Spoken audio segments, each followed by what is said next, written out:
মাগরিবের পরে কারোর সঙ্গে কথা না বলে এই দোয়াটি 7 বার পরে আল্লাহ তাআলার কাছে যা চাইবেন আল্লাহ আপনাকে তাই দান করবে।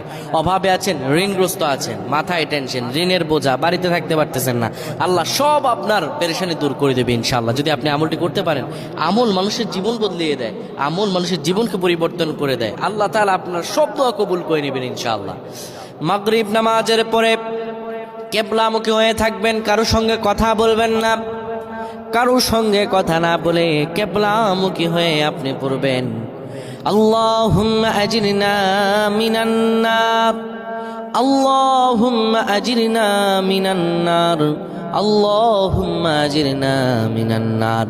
যদি এটি আপনি মাগরিব নামাজের পরে কারোর সঙ্গে কথা না বলে পড়ে 7 বার পরে দুটি হাত তুলে আল্লাহর কাছে দোয়া করেন, আল্লাহ জাহান্নামের আগুন থেকেও বাঁচাবেন এবং আল্লাহ আপনার সব দোয়াগুলো কবুল আর মঞ্জুর করে নেবেন।